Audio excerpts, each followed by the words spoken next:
At 128,000 feet, nearly 39 kilometers above Earth, the world watched. Live. Felix stood in a tiny capsule floating above the blue curve of Earth. One step. That's all it would take. Thoughtful. "I'm going home now," were his last words before the jump, and then he stepped into the void. What happens to a man's body when he falls from the edge of space? On October 14, 2012, the world held its breath as one man stood on a small capsule floating 24 miles above Earth. And then, he jumped.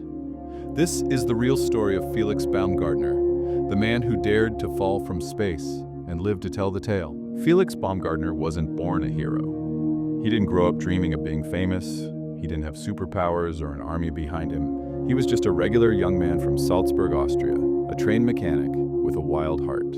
While others fixed engines, Felix fixed his eyes on the sky. He loved motorcycles, the sound of wind rushing past his ears. But more than anything, he loved falling. Not emotionally, literally. He became obsessed with skydiving, with free fall, with that moment of weightlessness when fear disappears and freedom takes over. But that wasn't enough, because deep inside him, there was a vision no one else could see.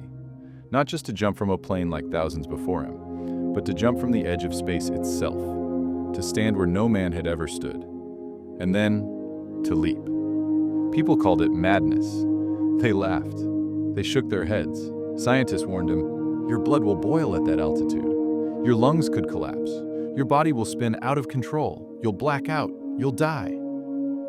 But Felix, he didn't flinch, because he had already risked his life more than 2,500 times.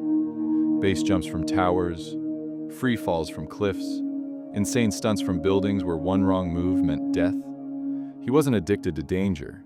He was addicted to limits and breaking them. And now he had one final limit left to break, one final frontier between fear and freedom.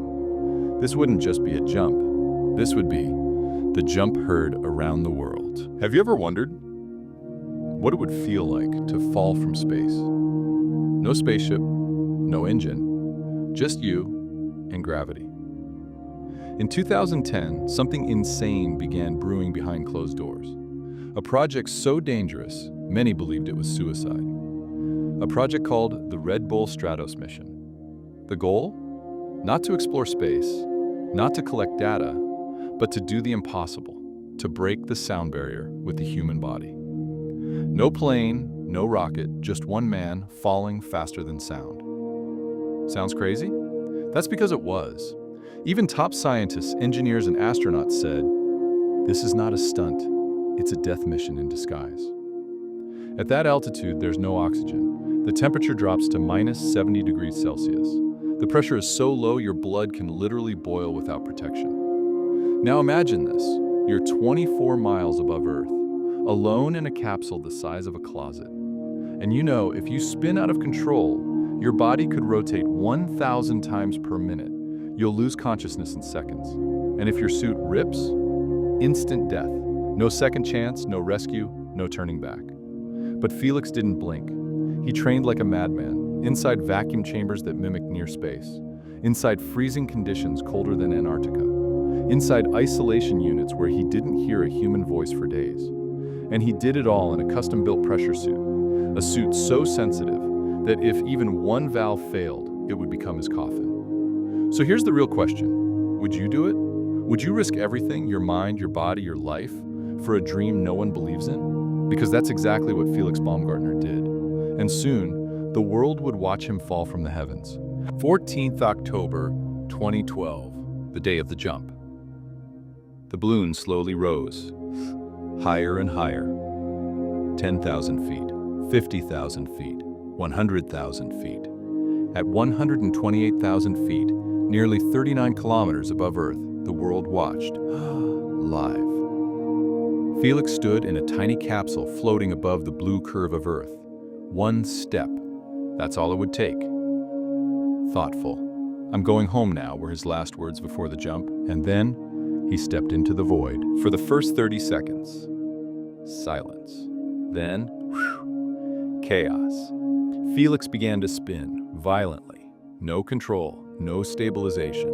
His body was rotating faster than 800 revolutions per minute, blood rushing to his brain, vision fading, but somehow he stabilized. And then, boom, Felix broke the sound barrier, traveling faster than Mach 1, 1,357 kilometers per hour. The first human in history to do so, without a plane.